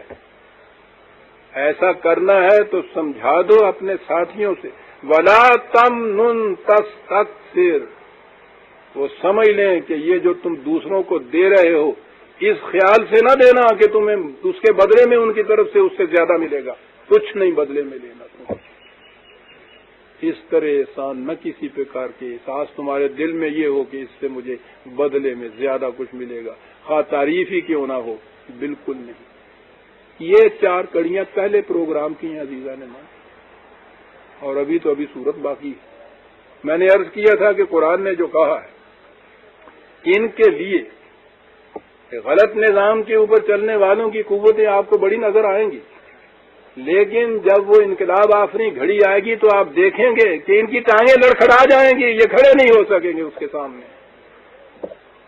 اپنی جماعت کو ایسا بناؤ کہ جب حکم دیا جائے کہ قوم، ایک جھٹکے میں کھڑے ہو جائیں. قیامت اس کا لفظ اس کے لیے آتا ہے عزیزان مان، جو اس طرح کھڑا ہوتا ہے اسے قیامت برپا کرنے والا کہتے ہیں. یہ کر، اور یہی چیز تھی جو جماعت مومنین کے اندر رہنی چاہیے تھی ہمیشہ کے لیے، جیسے حضور نے یہ کہا تھا. پھر اقبال آ گیا سامنے. مومن کے متعلق وہ یہ کہتا ہے کہ دوگیتی را سناؤ از تیرتے ہو. مومن قرآن پڑھتا ہے، اعلان کرتا ہے تو وہ دونوں جہانوں کو دعوت دیتا ہے، اپنی ذات تک نہیں اس کی کرت ہوتی. میں پھر یہ کرت کا بھی لفظ آ گیا ہے تو آ ہی جائے بات سامنے. یہ جو وہ سورہ علق ہے نا، وہ جو اقرا باسم ربک الذی خلق، بڑی عظیم روایت کی روح سے کہا جاتا ہے کہ سب سے پہلے یہ آیتیں تھیں جو نازل ہوئی تھی، اور اس کے ساتھ پھر وہ کہانی کہ حضور غار میں تھے اور یہ کچھ کرتے تھے. تو ایک دن حضرت جبریل آ گئے اور آپ نے آ کے حضرت جبریل نے آپ کے سامنے ایک کاغذ رکھا اور کہا کہ اقرا، پڑھ. حضور نے فرمایا کہ میں تو پڑھنا جانتا نہیں. یعنی خدا نے لکھ کے بھیج دیا کاغذ، جبریل سے کہا کہ جا کے اسے کہو پڑھ. معاذ اللہ، نہ خدا کو پتا کہ پڑھنا نہیں جانتا، نہ جبریل کو پتا. اندازہ لگائیے آپ کے ہاں ان روایات کی روح سے بات کہاں جاتی ہے، پتہ نہیں یہ کیا دور تھا کس میں یہ چیزیں آ گئی. پڑھ، کہتے میں تو پڑھنا نہیں جانتا. انہوں نے پھر کہا، یعنی اعتبار ہی نہیں آیا. پھر پڑھ، جسے عقیدہ ہجے کر کے پڑھ، یہ نہیں ہوتا.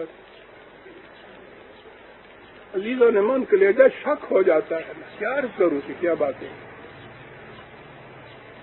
میں اب یہ دیکھ لیا کہ یہ نہیں بات باندھی تو پھر جبریل نے آپ کو گلے سے لگایا اور پھر وہ سارا علم جو تھا لدنی وہ آپ کے اندر منتقل ہو گیا. لیکن اس کے باوجود یہ کہتے ہیں کہ پھر رہے تھے آپ ان پڑھ ساری عمر.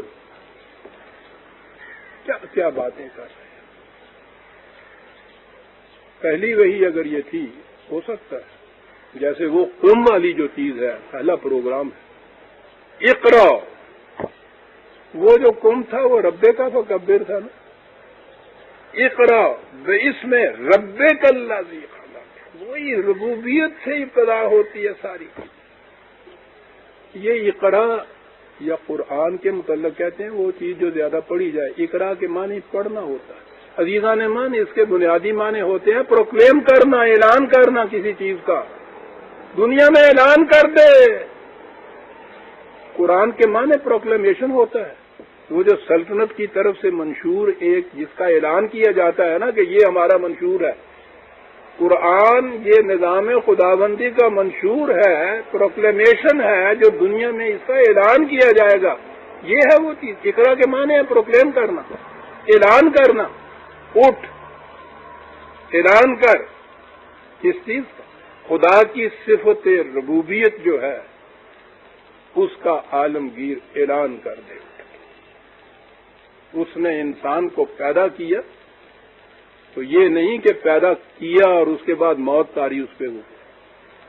زندہ انسان پیدا کرنے کے معنی یہ ہیں کہ اس کی زندگی کا دار و مدار جن چیزوں کے اوپر ہے وہ ساتھ دے سا ہے. اٹھ اور اعلان کر دے اقرا باسم ربک الذی خلق. اسی کو کرت کہتے ہیں. بات آئی تھی اقبال کے شعر سے، زگیدی را صلاح از قرات اوس.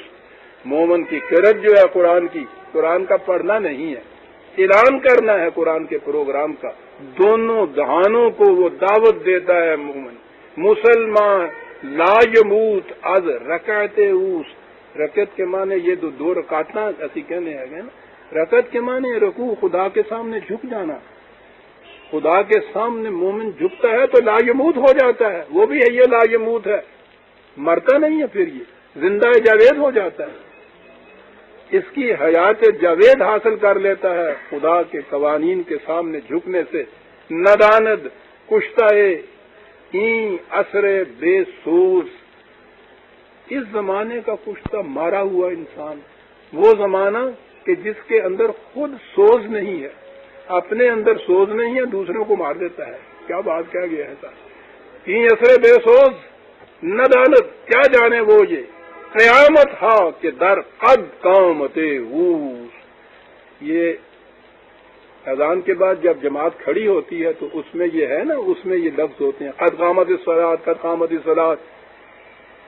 اس کے معنی ہے صلاۃ کھڑی ہوگی، اس کا ترجمہ کیا جاتا ہے. وہ کہتا ہے کہ یہ اثر بے سوز کا کشتہ جو ہے انسان، اس کو کیا پتا ہے کہ مومن جب کہتا ہے قد قامت اس کے معنی کیا ہوتے ہیں. وہ تو قیامت کا اعلان کر رہا ہوتا ہے. اس لیے یہ کہا کہ یا ایھا المدثر قم فانذر. اور یہ سب کچھ خدا کی ربوبیت کے نظام کا اعلان ساری دنیا کے اندر کر دے. اور نظام وہ ہے کہ جو یاد رکھو جن کی ٹانگوں میں ابھی لڑکھڑاہٹ ہے وہ اسے کام نہیں کر سکیں گے. اس کے لیے تو اتنی مضبوط ٹانگوں کی ضرورت ہے کہ کم کہے اور ایک جھٹکے سے کھڑا ہو جائے، قیامت برپا کر دے. اور قیامت یہ نہیں ہے کہ اچھے بھلے تر و تازہ درختوں کو جڑ سے اکاڑ دے جھکڑ کی طرح، بلکہ بے برگ و گیاہ جو خزاں دیدہ جتنے بھی سیمن کائنات ہیں اس پہ بہارے ناؤ دے آئے. اس کے لیے اٹھو. سورہ الصبا کی آیت 5 تک ہم آگے عزیزان من 6 سے آئندہ شروع کریں گے. ربنا تقبل منا انک انت السمیع العلیم. شکریہ.